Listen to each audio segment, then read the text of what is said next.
माल लोगों का था और पैसा इन्होंने बटोर के खा लिया। और उसका परिणाम ये निकला कि आज हरियाणा प्रदेश की सरकार 2 लाख करोड़ से भी ज्यादा की कर्जदार है। कर्मचारियों को तनख्वाह देने के लिए हर महीने इन्हें कर्जा लेना पड़ता। 2005 में जब हमारी सरकार गई थी, कांग्रेस की सरकार जब बनी थी, हमने लाखों करोड़ रुपया खजाने में छोड़ा, लेकिन उसके बाद भी ये लुटेरे इस तरह से लूटते चले गए जिससे सरकार कर्जे में आ गई और पैसा लूट के लुटेरे खा गए। इसलिए इन लुटेरों को सबक सिखाने के लिए हमें जाति पाति धर्म और मजहब को छोड़ करके इकट्ठा होना पड़े। हम सामाजिक तौर पर इकट्ठे हैं, चाहे हिंदू है, सिख है, मुसलमान है, ईसाई है, चाहे हरिजन है, चाहे बैकवर्ड है, चाहे व्यापारी है, चाहे कर्मचारी है, चाहे कारखानेदार है या मजदूर है, चाहे किसान है या कमेरा है। इस देश का हर नागरिक आज देश की इज्जत बढ़ाने के लिए इकट्ठे होकर के लड़ाई लड़ते हैं। इसलिए मैं आपसे निवेदन करने आया हूँ, ये मेरे कहने की आवश्यकता नहीं। जितने उम्मीदवार आपके यहाँ से चुनाव लड़ रहे हैं, मेरे ख्याल में हमारी पार्टी का जो प्रत्याशी अभी आपके सामने खड़ा हुआ है, इसको हर बच्चा, बूढ़ा, मर्द, जवान सब जानते हैं। दूसरे जो आएंगे कोई, उनको आप देख लेना, आप उनको कभी जानते हैं, पहले वो कभी आपके बीच में आए थे। ये पिछली दफा चुनाव हार गया चाहे, लेकिन चुनाव हारने के बाद भी निरंतर आपसे जुड़ा रहा कि नहीं जुड़ा। हर एक के दुख दर्द मुसीबत में साथ था, संवेदनशील और बुझारी। इसकी सोच के उल्लेख है कि स्वर्गीय चौधरी देवीलाल जी के स्वप्न साकार किए। हमारा कोई व्यक्तिगत स्वार्थ नहीं है, हमारा कोई राजनीतिक स्वार्थ नहीं है। हमारी एक सोच है कि चौधरी देवीलाल के लगाए हुए उस पद उत्साहित होकर के इस देश के भाग्य विधाता रहे चौधरी देवीलाल के सम्मान स्वरूप उनके स्वप्न को साकार कर सके। चौधरी साहब की हार्दिक इच्छा थी कि इस देश का हर नागरिक संपन्न हो, समृद्ध हो, खुशहाल हो। और वो चाहते थे कि इस देश के लोगों की मूलभूत जरूरियात, रोजी रोटी, कपड़ा, मकान, शिक्षा और स्वास्थ्य का प्रबंध सरकारी स्तर पर किया जाए। और उस वक्त उन्होंने, चाहे बूढ़ों को पेंशन देने की बात थी, चाहे महिलाओं को सम्मान देने की बात थी, चाहे पढ़ने वाले बच्चों को अनेक प्रकार की सुविधाएं देने का काम।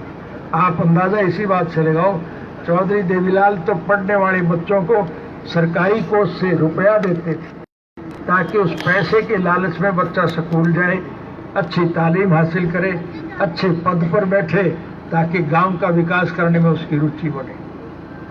और ये सरकार स्कूल और कॉलेज तो बंद पड़े और बच्चों से इस कोरोना की आड़ लेकर के 5 रुपया महीना उनसे भी टैक्स ले रहे। इससे ज्यादा भी लानत की बात और क्या होगी। इसलिए इन लुटेरों को सबक सिखाने के लिए अब आपको एक अवसर मिला है। आज विभिन्न पार्टियों के लोग आपकी पार्टी में शामिल हो रहे हैं। आज विरोधी, हमारा कट्टर विरोधी से भी बात करो, वो भी यही कहेगा कि जितनी राजनीतिक पार्टियों की सरकारें बनी हैं, उनमें सबसे अच्छी सरकार जो थी वो इंडियन नेशनल लोकदल पार्टी। ये मैं नहीं कह रहा हूँ, लोग कह रहे हैं। उर्दू का एक मुहावरा है, आवाज़ खलक नकारा खुदा। ये जनता की जो आवाज होती है वो भगवान का नगाड़ा होता है। और इस वजह से मैं ये मान के चलता हूँ कि हर नागरिक आपके साथ जुड़ेगा, आपके समर्थन देने का पक्षधर है। और आप इस विधानसभा क्षेत्र से 3 नवंबर को हमारी पार्टी के प्रत्याशी जोगेंद्र मलिक को अगर भारी मतों से विजयी बनाओगे तो निश्चित रूप से इस देश में हरियाणा विधानसभा भंग होगी और मध्यावधि चुनाव हो। अब लोग इस चिंता में है कि भंग कैसे हो।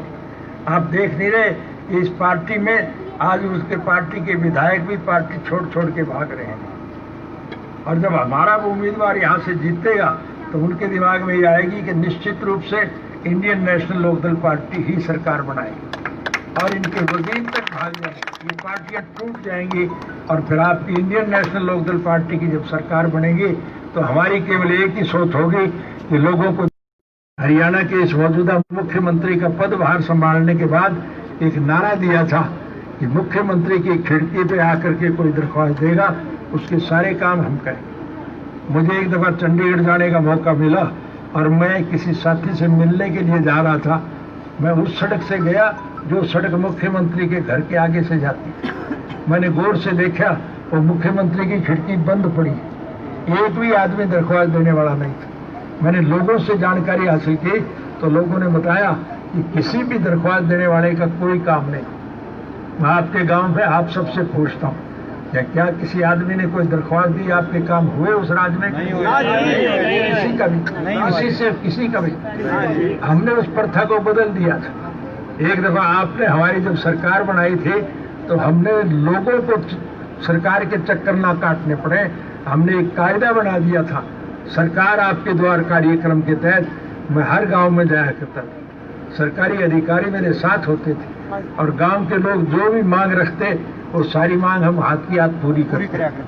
आपके गांव में भी आया था कि नहीं आया? और आपने जो कोई मांग रखी वो हमने मानी कि नहीं मानी? हमने हर बात को मानने का काम, हमारी एक सोच है और यही हम चाहते हैं कि सरकार आप बनाओ ताकि अब के नए सिरे से मैं अतीत के मुकाबले में ज्यादा सुविधा प्रदान करूं। मैं ये चाहूंगा कि हरियाणा विकास की दृष्टि से सारे विश्व के स्तर पर पहले नंबर का प्रदेश बने और ये तभी संभव होगा जब इस विधानसभा क्षेत्र से मेरी पार्टी के प्रत्याशी को आप भारी मतों से जब विजयी बनाओगे तो ये आपके अधिकारों के लिए निरंतर आपके साथ जुड़ा रहेगा, कभी शिकायत का मौका नहीं मिलेगा।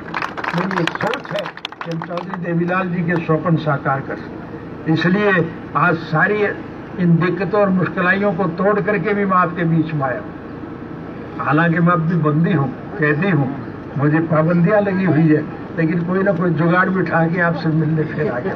मेरा एक मेल है, इसलिए मेरी आय की रखोगे कि नहीं रखोगे?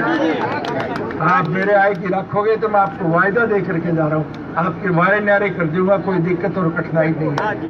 बस यही बात कहने आपके बीच में आया था। मैं लेट हो गया, देरी से आया, क्योंकि सड़क के ऊपर अगर कोई साथी खड़े हुए हों तो ये मैं उनसे बिना मिला आगे नहीं बढ़ सकता। मेरी एक सोच है, इसलिए मैं लेट हो गया।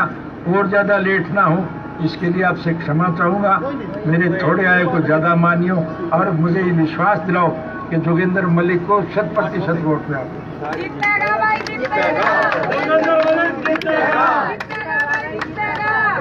बहुत बढ़िया, बहुत बहुत धन्यवाद।